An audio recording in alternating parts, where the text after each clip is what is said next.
Welcome back to BCN news. అధికారం దక్కించుకోవడానికి నారా లోకేష్ ఎన్నికల సమయంలో చెప్పిన అబద్దాలు కోపం సాక్షిగా వైసీపీ తిరుపతి నియోజకవర్గ సమన్వయకర్త భూమన అభినయ్ రెడ్డి బట్టబయలు చేశారు.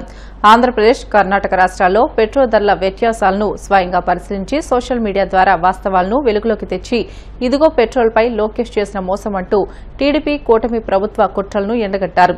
తెల్లవారుజామునే కర్ణాటక బార్డర్ ఏపీలోని కుప్పంలో పెట్రోల్ ధరలు తెలుసుకుని ఆ వివరాలను సోషల్ మీడియాలో భూమన అభినయ్ రెడ్డి వెల్లడించారు. నారా లోకేష్ గారు నమస్కారం. ఈ ఫ్యూయల్ స్టేషన్ ఏదో మీకు గుర్తుందా? మీరు యువగళం పాదయాత్ర సందర్భంగా కుప్పం నుండి పలమనేరుకు వెళ్తూ మీ బండికి డీజిల్ ఇక్కడే పట్టించారు. డీజిల్ పట్టించి ఆంధ్ర రాష్ట్రంలో భారతదేశంలో ఉన్నటువంటి తక్కిన రాష్ట్రాల కంటే కూడా ఎక్కువగా డీజిల్ పెట్రోల్ ధరలు ఉన్నాయని చెప్పారు. ఇప్పుడు కర్ణాటక రాష్ట్రంలో ఉన్నటువంటి ఈ పెట్రోల్ బంక్ లో డీజిల్ ధర 91 రూపాయల 27 పైసలు ఉంది. ఆంధ్ర రాష్ట్రంలో ఎంతుందో ఒక్కసారి వెళ్ళి చూద్దాం.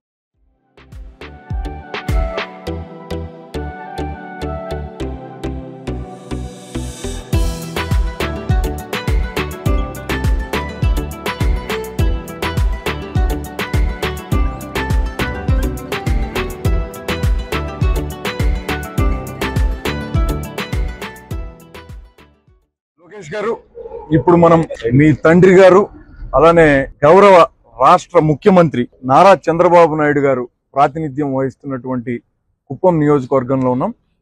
ఈ కుప్పం నియోజకవర్గంలో ఉన్నటువంటి ఫ్యూయల్ స్టేషన్ లో పెట్రోల్ ధర 110 రూపాయలు, డీజిల్ ధర 98 రూపాయల 16 పైసలు ఉంది. గతంలో మీరు ఈ పాదయాత్ర సందర్భంగా 30 రూపాయలు అధికంగా పెట్రోలు డీజిల్ పైన ఆంధ్రప్రదేశ్ రాష్ట్ర ప్రభుత్వం డబ్బులు అధికంగా వసూలు చేస్తోంది. ఈ కారణంగా నిత్యావసర సరుకుల ధరలు మిన్నంటిపోయాయని చెప్పారు. కూటమి ప్రభుత్వం అధికారంలోకి వచ్చిన తర్వాత వెంటనే మేము ఈ ధరలు కూడా తగ్గిస్తామని చెప్పారు. ఇప్పటికీ ఏడాది అవుతోంది. ఈ ఏడాది కాలంగా మీ పార్టీ గాని మీ ప్రభుత్వం గాని ఈ ధరల తగ్గింపు పైన స్పష్టతనివ్వలేదు. ఎందుకు ధరలు తగ్గించలేదో కనీసం ఇప్పటికన్నా మహానాడు సభల్లో మీరు వివరిస్తారా?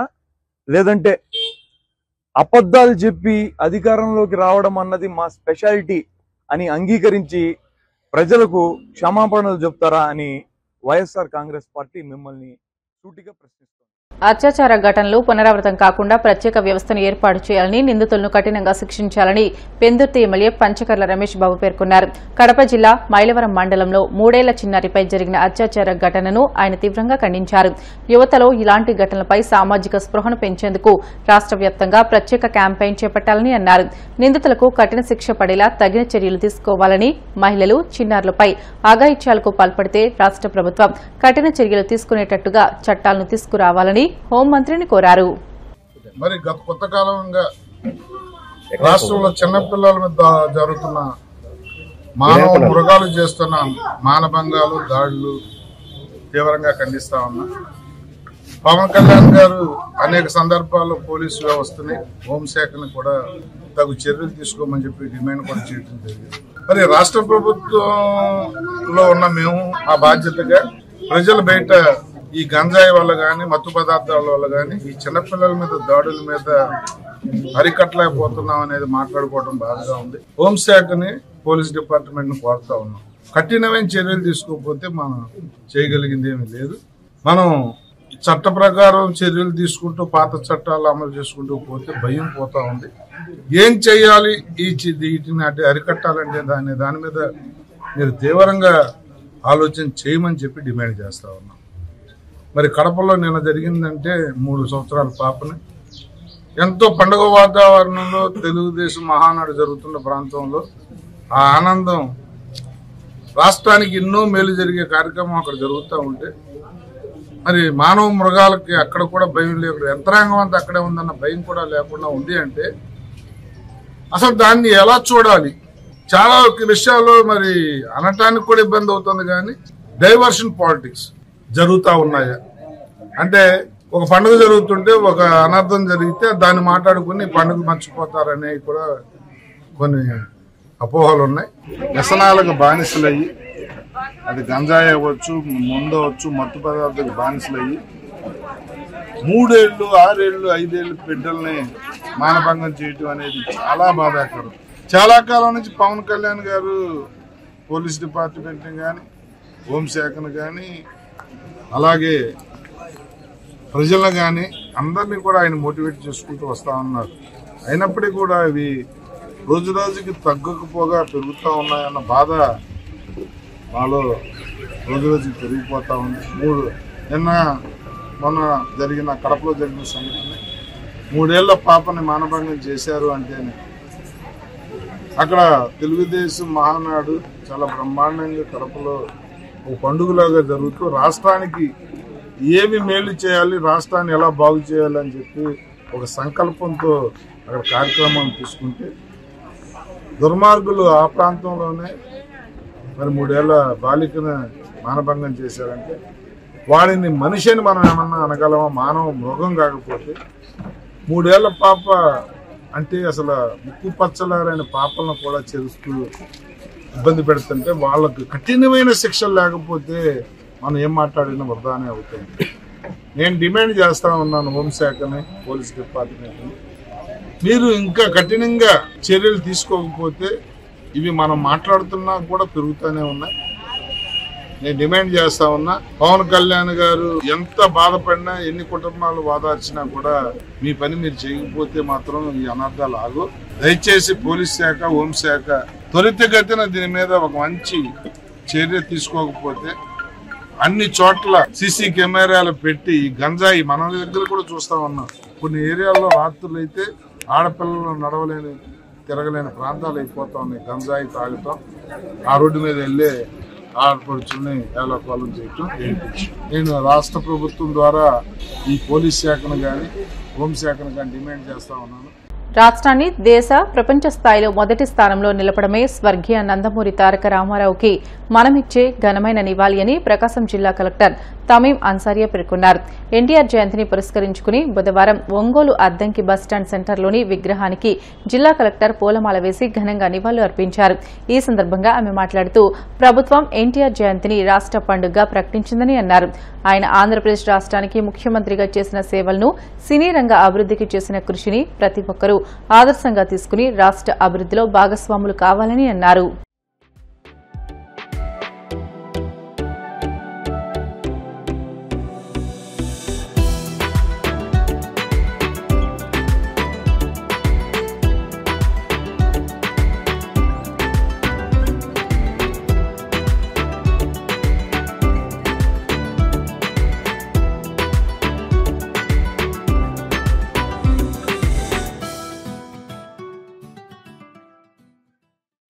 ఆఫ్ ఆంధ్రప్రదేశ్ ఎన్టీ రామారావు గారి జయంతి సందర్భంగా ఆయన విగ్రహానికి ఘనంగా నివాళి అర్పించడం జరిగింది.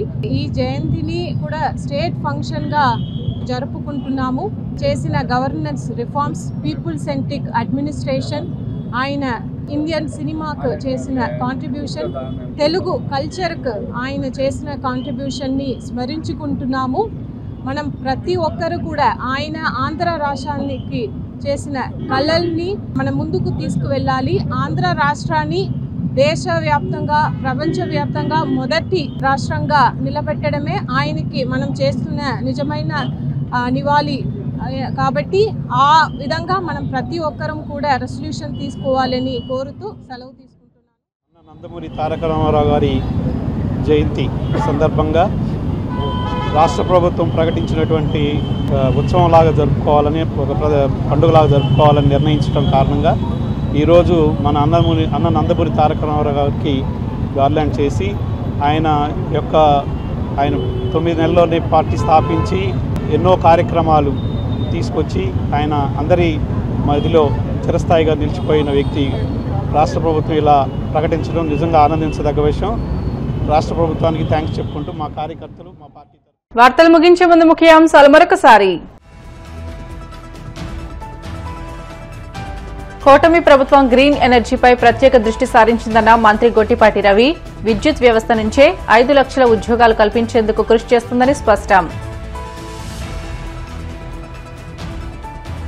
ఒకప్పుడు విమర్శించిన నేతలే ఇప్పుడు చంద్రబాబు పాలనను పొగుడుతున్నారు.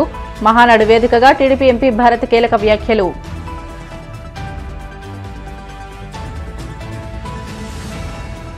కడపలో మహానాడు నిర్వహించడం, తన్ను తిట్టడం హీరోయిజం కాదన్న జగన్. హీరోయిజం అంటే ఎన్నికల హామీలను నెరవేర్చడమని వెల్లడి.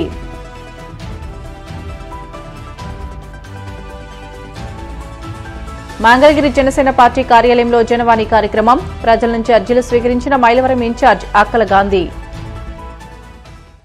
ఇవి ఇప్పటివరకు బులెటిన్లోని అప్డేట్స్. మరిన్ని వార్తల కోసం BCN digital YouTube channel, Facebook పేజీని ఫాలో అవ్వండి. అప్డేట్ వార్తల కోసం ప్లీజ్ డూ సబ్స్క్రైబ్.